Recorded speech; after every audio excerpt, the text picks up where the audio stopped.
हिंदू धर्म में पूर्णिमा का बहुत अधिक महत्व होता है। पूर्णिमा भगवान विष्णु और माँ लक्ष्मी को समर्पित मानी जाती है। यह पर्व हर महीने की शुक्ल पक्ष की चतुर्दशी तिथि के अगले दिन मनाया जाता है। ऐसा माना जाता है कि पूर्णिमा के दिन दान करने से व्यक्ति को कई गुना अधिक शुभ फल की प्राप्ति होती है। इस दिन श्री हरि और माता लक्ष्मी की पूजा करने से हर मनोकामना की पूर्ति होती है, साथ ही घर में सुख समृद्धि आती है। तो चलो दोस्तों सुनते हैं पूर्णमासी व्रत कथा। द्वापर युग में एक समय की बात है कि यशोदा जी ने कृष्ण से कहा, हे कृष्ण, तुम सारे संसार के उत्पन्न करता हो, पोषक तथा उसके संहार करता हो। आज कोई ऐसा व्रत मुझसे कहो जिसके करने से मृत्युलोक में स्त्रियों को विधवा होने का भय ना रहे। यह व्रत सभी मनुष्यों की मनोकामनाएं पूर्ण करने वाला हो। श्री कृष्ण कहने लगे, हे माता, तुमने अति सुंदर प्रश्न किया है। मैं तुमसे ऐसे ही व्रत को सविस्तार कहता हूँ। सौभाग्य की प्राप्ति के लिए स्त्रियों को 32 पूर्णमासी का व्रत करना चाहिए। इस व्रत के करने से स्त्रियों को सौभाग्य संपत्ति मिलती है। यह व्रत अचल सौभाग्य देने वाला एवं भगवान शिव के प्रति मनुष्य मात्र की भक्ति को बढ़ाने वाला है। यशोदा जी कहने लगी, हे कृष्ण, सर्वप्रथम इस व्रत को मृत्यु लोक में किसने किया था? इसके विषय में सविस्तार मुझसे कहो। श्री कृष्ण जी कहने लगे कि इस भूमंडल पर एक अत्यंत प्रसिद्ध राजा चंद्रहास पालित अनेक प्रकार के रत्नों से परिपूर्ण कादिका नाम की एक नगरी थी। वहाँ पर धनेश्वर नाम का एक ब्राह्मण रहता था। उसकी स्त्री अति सुशीला रूपवती थी।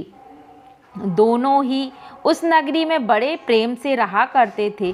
घर में धन धान आदि की कमी नहीं थी।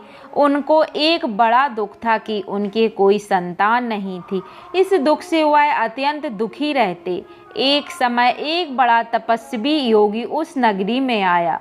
वह योगी उस ब्राह्मण के घर को छोड़कर अन्य सब घरों से भिक्षा लाकर भोजन किया करता था। रूपवती से वह भिक्षा नहीं लिया करता था। उस योगी ने एक दिन रूपवती से भिक्षा न लेकर किसी अन्य घर से भिक्षा लेकर गंगा किनारे जाकर भिक्षा अन्न को प्रेम पूर्वक खा रहा था कि धनेश्वर योगी ने यह सब कार्य किसी प्रकार से देख लिया। अपनी भिक्षा के अनादर से दुखी होकर धनेश्वर योगी से बोला, महात्मन, आप सब घरों से भिक्षा लेते हैं परंतु मेरे घर की भिक्षा कभी नहीं लेते। इसका क्या कारण है? योगी ने कहा कि निसंतान के घर की भीख पतितों के अन्न के तुल्य होती है और जो पतितों का अन्न खाता है वह खुद भी पतित हो जाता है। चूँकि तुम निसंतान हो अतः पतित हो जाने के भय से मैं तुम्हारे घर की भिक्षा नहीं लेता हूँ। धनेश्वर यह बात सुनकर अपने मन में बहुत दुखी हुआ और हाथ जोड़कर योगी के पैरों पर गिर पड़ा तथा आर्त भाव से कहने लगा, हे महाराज, यदि ऐसा है तो आप मुझको पुत्र प्राप्ति का उपाय बताइए। आप सर्वज्ञ हैं, मुझ पर अवश्य ही आपकी कृपा होगी। धन की मेरे घर में कोई कमी नहीं है परंतु मैं पुत्र ना होने के कारण अत्यंत दुखी हूँ। आप मेरे इस दुख का हरण करें, आप सामर्थ्यवान हैं। यह सुनकर योगी कहने लगे, तुम सब चंडी की आराधना करो। घर पहुंचकर उन्होंने यह सारी बात अपनी पत्नी को बताई और खुद वन में चला गया। वन में पहुंचकर उसने चंडी की आराधना की और उपासना की। चंडी ने 16वें दिन उसको सपने में दर्शन दिए और कहा, हे धनेश्वर, जा, तेरा पुत्र होगा लेकिन उसकी आयु सिर्फ 16 वर्ष होगी। 16 वर्ष की आयु में ही उसकी मृत्यु हो जाएगी। अगर तुम दोनों स्त्री और पुरुष 32 पूर्णिमाओं का व्रत करोगे तो वह दीर्घ आयु हो जाएगा। जितनी तुम्हारी सामर्थ्य हो उतने चाहे दिए जलाकर शिवजी का पूजन करना, लेकिन 32 पूर्णिमाएं पूरी होनी चाहिए। सुबह होते ही तुम्हें इस स्थान के पास एक आम का पेड़ दिखाई देगा। उस पर चढ़कर एक फल तोड़कर अपने घर ले जाना और अपनी स्त्री को इसके बारे में बताना। सुबह स्नान होने के बाद वह स्वच्छ कपड़े पहनकर शंकर जी का ध्यान करके उस फल को खा ले। तब शंकर भगवान की कृपा से उसको गर्भ ठहर जाएगा। जब ब्राह्मण सुबह उठा तो उसने देखा उस स्थान पर उसे एक आम का वृक्ष दिखाई दिया। वह उससे फल तोड़ने के लिए चढ़ा, लेकिन जब पेड़ पर चढ़ नहीं पा रहा था तो वह यह देखकर बड़ी उसे चिंता हुई और भगवान गणेश की उपासना करने लगा।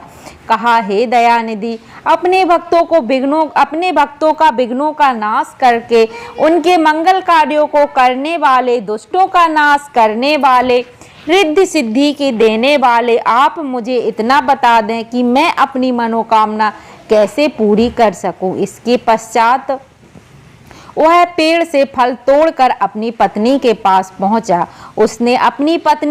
उसकी पत्नी ने अपने पति के कहे अनुसार उस फल को खा लिया और वह गर्भवती हो गई। देवी की कृपा से उसे बहुत सुंदर पुत्र पैदा हुआ। उसका नाम उन्होंने देवीदास रखा। माता पिता के हर्ष और शोक के साथ वह बढ़ने लगा। भगवान की कृपा से बालक बहुत ही सुंदर था, सुशील और पढ़ाई में बहुत ही निपुण था। दुर्गा जी के कथनानुसार उसकी माता ने 32 पूर्णिमाओं का व्रत रखा। जैसे ही 16वां वर्ष लगा, दोनों पति पत्नी बहुत दुखी हुए और कहीं उनके पुत्र की मृत्यु ना हो जावे। उन्होंने यह सोचा कि अगर उनके सामने यह हुआ तो वह कैसे देख पाएंगे। तभी उन्होंने देवीदास के मामा को बुलाया और उन्होंने देवीदास के मामा से कहा कि तुम इसे अपने साथ काशी विद्यादान के लिए 1 साल के लिए लेकर जाओ। जब 1 साल पूरा हो जाए तो इसको अपने साथ वापस लेकर आना। और इस तरह से देवीदास को मामा के साथ 1 साल के लिए काशी भेज दिया। देवीदास अपने मामा के साथ घोड़े पर सवार होकर चल दिया। उसके मामा को यह भी पता नहीं था कि दोनों पति पत्नी 32 पूर्णिमाओं का व्रत पूरा किया है। दूसरी तरफ मामा और भांजा दोनों रात गुजारने के लिए एक रास्ते में एक गांव में रुके। उस दिन उस गांव में एक ब्राह्मण कन्या का विवाह होने वाला था। जिस धर्मशाला में वर और बारात रुकी हुई थी, बाकी लोग रुके हुए थे, उसी धर्मशाला में देवीदास अपने मामा के साथ ठहर गया।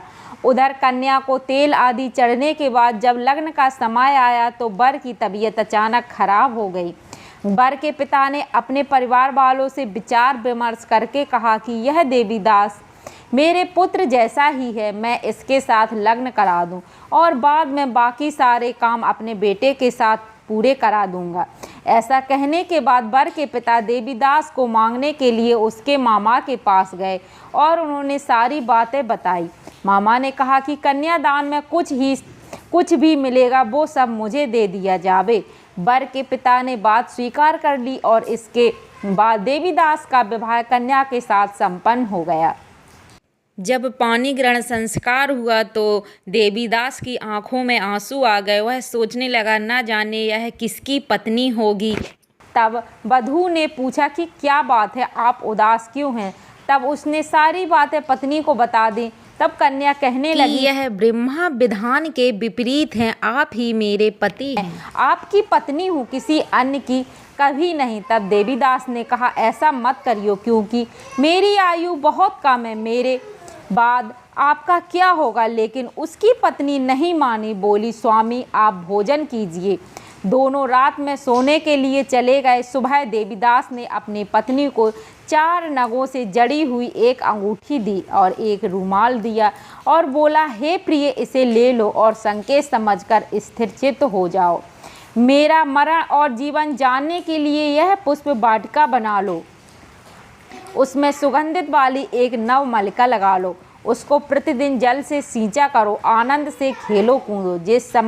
जिस दिन मेरा प्राणांत होगा उस दिन यह फूल सूख जाएंगे और जब ये फिर से हरे हो जाए तो जान जाना कि मैं जीवित हूँ। यह समझाकर वह वहाँ से चला गया। इसके बाद जब वर बाराती बाकी मंडप में आए तो कन्या ने उसे देखकर कहा कि यह मेरा पति नहीं है, मेरा पति तो वही है जिससे रात में मेरा पाणी ग्रहण संस्कार हुआ है, इसके साथ मेरा विवाह नहीं हुआ है।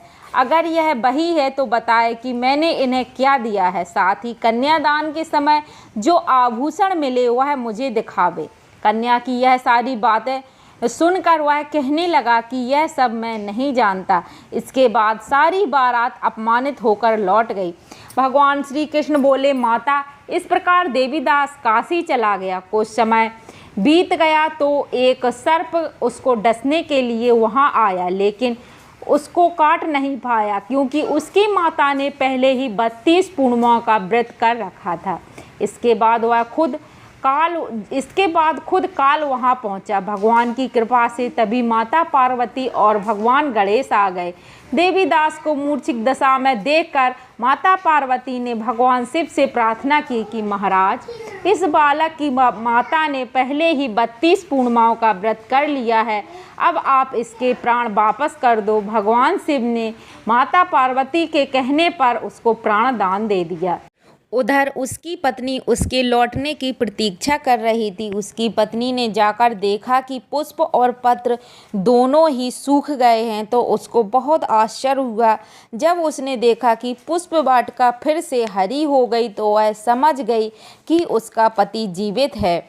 इसके बाद वह बहुत प्रसन्न होकर अपने पिता से कहने लगी कि मेरे पति जीवित हैं, आप उनको ढूंढिए। जब 16 वर्ष व्यतीत हो गए तो देवीदास अपने मामा के साथ काशी से चल दिया। इधर उस पत्नी के परिवार वाले उन्हें ढूंढने के लिए जा ही रहे थे कि उन्होंने देखा कि देवीदास और उसका मामा उधर ही आ रहे हैं।